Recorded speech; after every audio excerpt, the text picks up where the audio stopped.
আজ করে দেখাবো লাউ পাতা বাটা বা লাউ পাতা ভর্তা। নমস্কার বন্ধুরা, বনশ্রীস কিচেন অ্যান্ড ব্লগসের আরেকটি পর্বে আপনাদের সবাইকে স্বাগত জানাই। লাউ পাতা বাটা এইভাবে যদি আপনারা বানান তাহলে কিন্তু এটা দিয়েই এক থালা ভাত আপনারা খেয়ে ফেলতে পারবেন। আপনারা অনেকেই বানিয়ে থাকেন, আমি যেই পদ্ধতিতে বানাই সেটাই আজকে শেয়ার করব। ভিডিওটি পুরো দেখার অনুরোধ রইল, আশা করি আপনাদের খুব ভালো লাগবে। লাউ পাতা বাটা বা ভর্তা বানানোর জন্য এক আটি লাউ শাকের থেকে আমি কচি কচি পাতাগুলোকে বেছে নিয়েছি। বেছে নিয়ে ভালো করে 2-3 বার জল বদল করে ধুয়ে নিয়েছি। লাউ শাকে কিন্তু প্রচুর পরিমাণ ধুলো ময়লা থাকে, তার জন্য ভালো করে আগে ওয়াশ করে নিতে হবে। তারপরে এই জায়গার যে একটা সুতোর মতো অংশ থাকে লাউ পাতার, সেগুলোকে আমি একটুখানি বের করে নিচ্ছি। এইভাবে টান দিলে কিন্তু সুতোর মতো অংশটা বেরিয়ে যাবে।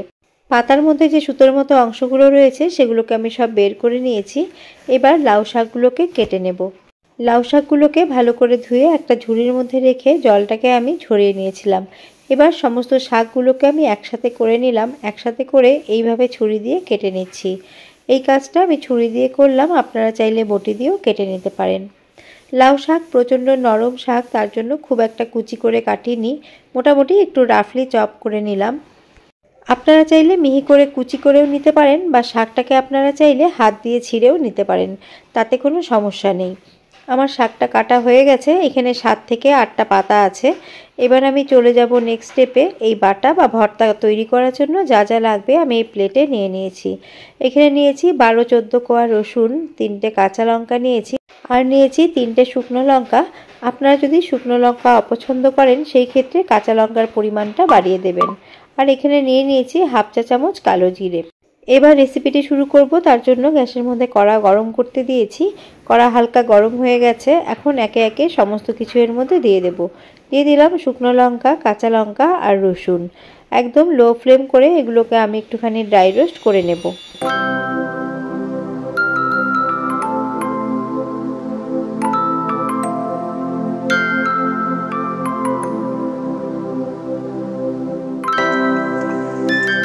লো ফ্লেম করে কয়েক মিনিট এগুলোকে ড্রাই রোস্ট করে নিয়েছি। এখন রসুনের গায়ে হালকা ব্রাউন স্পট হয়েছে আর লঙ্কার কালারটাও কিন্তু চেঞ্জ হয়েছে। এই সময় এর মধ্যে আমি দিয়ে দিচ্ছি কালো জিরে। আজ আমি 7-8টা লাউ পাতা নিয়েছি, সেই হিসেব করে রসুন লঙ্কা সমস্ত কিছু নিয়েছি। আপনারা যদি বেশি পরিমাণ বা কম পরিমাণ নেন সেই হিসেবে সমস্ত জিনিসই কিন্তু বেশি বা কম করে নেবেন। কালো জিরে ভাজতে যেহেতু কম সময় লাগে, তার জন্য কালো জিরেটা আমি পরে দিয়েছি। আর সমস্ত কিছু ড্রাই রোস্ট করে নেওয়া হয়ে গেছে। আমি একটা প্লেটের মধ্যে নামিয়ে এগুলোকে ঠান্ডা করে নিচ্ছি, আর ওই কড়াটাই আবারও বসিয়ে দিলাম। এবার কেটে রাখা শাকগুলো এর মধ্যে দিয়ে দিলাম, দিয়ে এর মধ্যে সামান্য পরিমাণ এখন নুন দিয়ে দেব। নুন দিলে শাক থেকে জল ছাড়বে আর শাকটা কিন্তু ভালো করে সেদ্ধ হয়ে যাবে।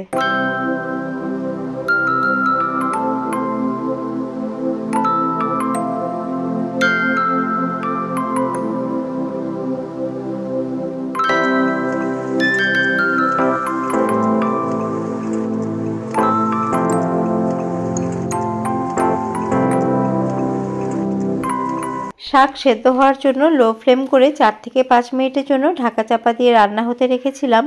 ফিরে এলাম 5 মিনিট পর। এখন ঢাকা খুলে দেখছি শাকটা অনেকটাই মজে এসেছে। এখন আমি একটুখানি নাড়াচাড়া করে দেব, আর শাকের মধ্যে থেকে যে জল বেরোবে তাতেই কিন্তু শাকটা সেদ্ধ হয়ে যাবে। নাড়াচাড়া করে আবারও আমি ঢাকা চাপা দিয়ে আরও 3 থেকে 4 মিনিট এটাকে রান্না হতে দেব।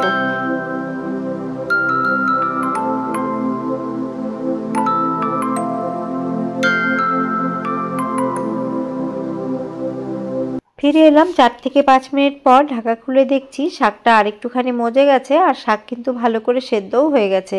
তবে এখনও শাকের মধ্যে কিছুটা পরিমাণ জলীয় ভাব রয়েছে। এইভাবে ঢাকা খোলা অবস্থাতেই 2 থেকে 3 মিনিট একদম লো ফ্লেম করে শাকটাকে নাড়াচাড়া করে যেতে হবে। নাড়াচাড়া করতে করতে শাকটা কিন্তু আরেকটুখানি মজে যাবে, আর এর যে জলীয় ভাবটা রয়েছে সেটাও কিন্তু শুকিয়ে আসবে।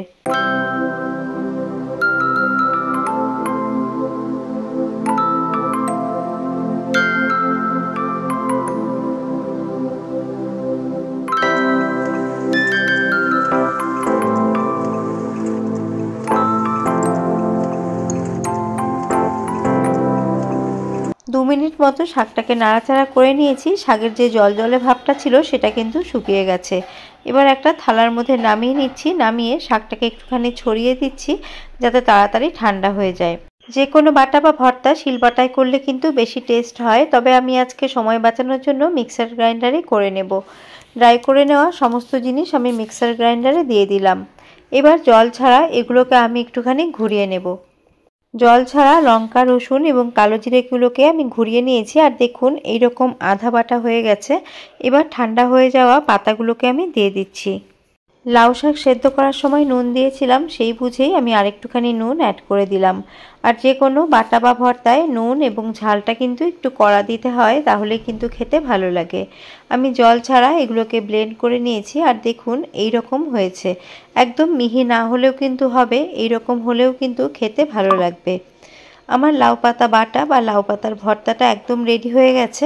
এখন আমি এটাকে সার্ভ করে দেখাচ্ছি। বন্ধুরা, দুপুরের পাতে ধোয়া ওঠা গরম ভাতের সাথে এরকম একটা বাটা বা ভর্তা থাকলে এটা দিয়েই কিন্তু এক থালা ভাত নিমেষেই শেষ হয়ে যাবে।